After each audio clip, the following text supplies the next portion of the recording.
Alright, Filipino reaction. Okay, reaction video tayo mga kaibigan. Dito kay Robin Padilla.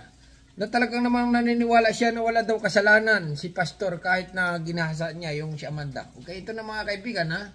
Senador Robin Padilla naniniwalang napag-initan si Pastor Apollo Kibuloy. Okay. Alright, pasok. Totoo naman. Bihira. Totoo naman, boss. May hearing sa House. Okay. Totoo naman. Bihira. Totoo naman, boss. May hearing sa House. May hearing sa Senate. May hearing sa DOJ. May hearing sa Amerikano.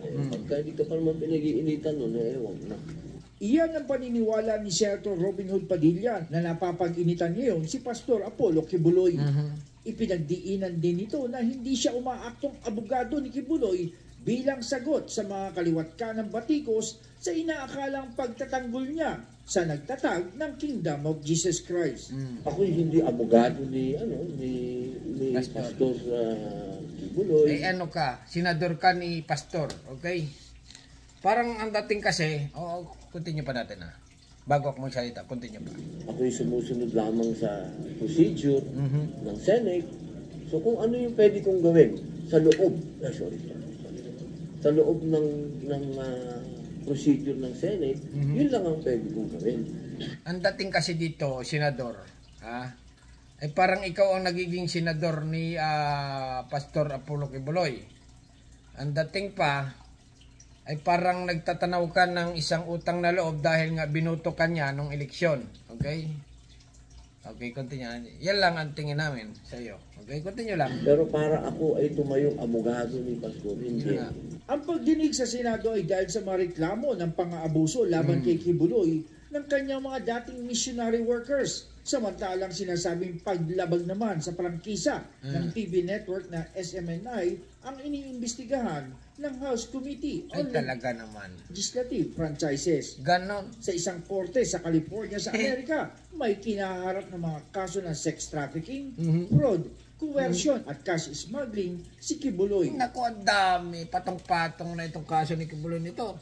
Pero ngayon mga kaibigan, ang update talaga dito kay Pastor Apollo Kibuloy ay nanatiling matigas, ayaw lumabas, at ang mga kapulisan nga ng buong persa ng Pilipinas, buong persa, ang kapulisan nga sa Davao, mga kaibigan, ay nanatiling hinahanap si Pastor na doon daw sa Tamayog. Wala naman daw doon sa Tamayog. Okay? Nag-search na sila, inikot-ikot daw nila, ay hindi matagpuan si Pastor. Nanatiling madulas. Okay, continue.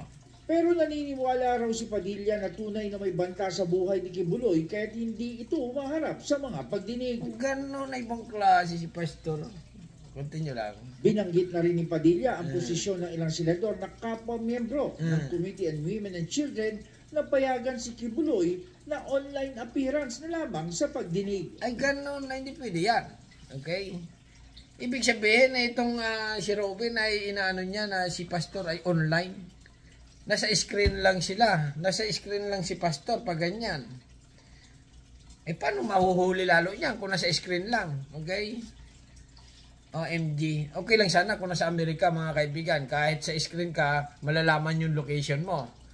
Ay ang problema kasi yung ating hindi pa madetect eh. Mahirapan madetect kung nasaan si Pastor. Okay? Siguro may gamit na rin ng PNP na pang-detect ng ganun. Yung location mo kung nasaan ka. Kaya lang, itong online na mag-a-attend sa Senado si Pastor, ay mahirap. Kaya paano kung puro kasinungalingan ang sabihin niya? Paano kung sabihin niya nga, hindi ko ginawa talaga. Hindi ko talaga ginawa itong pag-asa kay Amanda. Eh siyempre, kawawa naman si Amanda. Hindi, ginawa mo. Inano mo ako, inubaran mo ako. Nung gabi na pinamasahe mo ako sa iyo. Pagkatapos sinugtug-tug mo ako. Ganon. Eh siyempre sabihin ni Pastor, hindi. Eh kasi online eh. Medyo malabo. Mahirap. Continue. At saka parang hindi ka na excited. Yung mga marites, panoorin pag online. Talino eh. Mahirap na magsalita dito kay Robin. Okay, continue lang mga kaibigan ha. Mayroong problema sa security. Kasi ako lang alam ko na sa komunista na meron siyang security problem. Lumabag sa narinig ko naman sa ibang senador, narinig ko si Senator Binay, narinig ko si Senator JB, narinig ko si Senator Lapid. Sinasabi nila virtual. Sabihin, online, gano'n. Siguro, para sa akin, baka pwedeng i-offer yon o Ganon online, ay baka hindi pamayag dyan si Risa Ontiveros, senadora.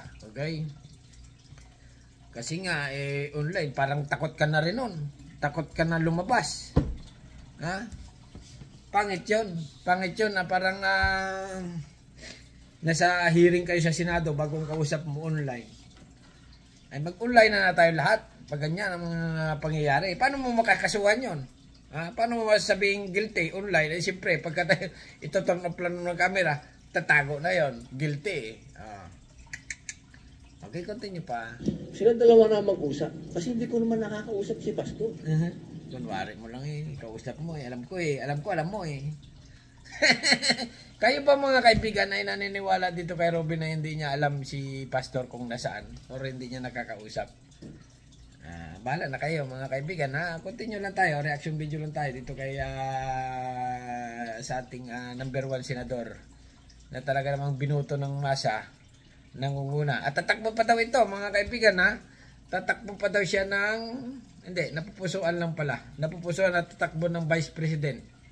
At pagkatapos ng Vice President, pag tumakbo presidente na tatakbuhin ito. Possible. Ayun ay chismis. Kasi nga malayo pa naman ng eleksyon Pero yun ang bulong-bulungan, okay? Na possible na si Ruben daw ay tatakbo ng Vice President. Okay? Ngayon, tandem, Sara and Ruben. Then, pag natapos na yun, halimbawa, tapos na eleksyon, kasunod naman, presidente naman. Alam na. Continue lang.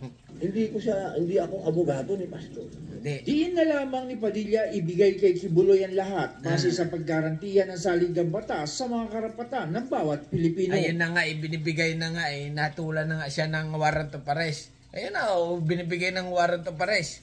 Kaya lang ang problema nga, senador, itong si Pastor, ayaw nga magpakita. Okay? Hilong-hilo na mga kapulisan kung nasaan ang location ni Pastor. Ito naman si X.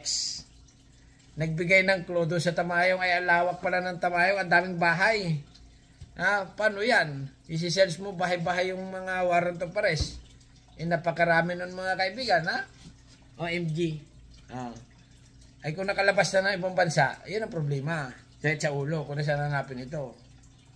Ay kung nasa China na, okay lang sana kung nasa langit. Kasi pag nasa langit, todas na.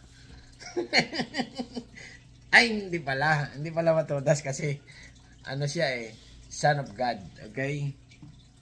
Talaga naman si Pastor, yun sabi ni Pastor akyat pabalik-balik daw siya sa langit sa mga ano niya. Kailangan natin restituhin ang karapatan niya. Hindi po pwedeng lahat tayo tinuturo na natin siya na may kasalanan wala pang sinasabi ako. Ayun na nga, dapat irespeto rin niya ang batas ng Pilipinas na humarap siya doon sa Senado at magpaliwanag siya kung ano nga ba talaga ang nangyayari. Ang nangyari nung sila lang dalawa ni Amanda. Okay? At yung mga babaeng Ukrainian, yung mga member niya na nagreklamo, binibigay nga talaga ang karapatan. Kaya lang ayaw nga lumabas. Ulitin natin. Ano? Hindi ako abogado. Sila dalawa na mag-usap. Kasi hindi ko naman nakakausap si Pastor. Hindi ako abogado ni Pastor. Parang galit Diin na lamang ni Padilla ibigay kay Kibuloy ang lahat base sa paggarantiya ng saligang batas sa mga karapatan ng bawat Pilipino. Kailangan natin restituhin ang karapatan niya. Hindi po pwedeng lahat tayo tinuturo na natin siya na may kasalanan wala pang sinasabi ako. Ayaw nga lumabas siya. Ang kulit mo naman Ayaw lumabas. Paano nga mapapatunayan ng korte na siya ay walang kasalanan? Ay, Diyos mio. Napapasali. Ulit ko mga kaibigan, reaction video lang ito dito kay okay? Nadadala lang tayo ng emotion, okay? Lahat naman ng mga Pilipino na nag-reaction din kahit nanonood ay nadadala ng emotion. Okay, pasensya na mga kaibigan Continue lang tayo dito kay Robin, okay? Diba, renta muna tayo mga kababayan. Meron din siyang Bill of Rights. May karapatan siya. Ibigay natin sa kanya ang due process. John Scotia, Radio Inquirer Online. Bayang nagtatanong, mamaya nag-uusisa. Aro. Ibang klase. Ay, aroy. Yan ang ibig sabihin. Kaya lang online.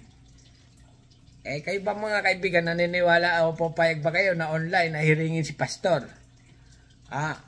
Sa akin, para sa akin, ayaw ko. Gusto ko talaga makita siya na doon kasama niya si Risa. Okay? Talagang bahala na sila.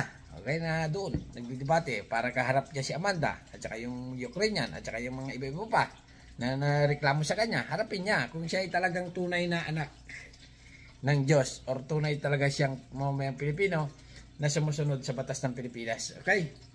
Hanggang dito na lang mga kaibigan. Ano masasabi nyo dito kay Robin? Hindi na nga. Alright. Sinabi niya blah blah blah blah blah blah blah blah blah blah blah. Okay. Hanggang dito na. Subscribe my channel.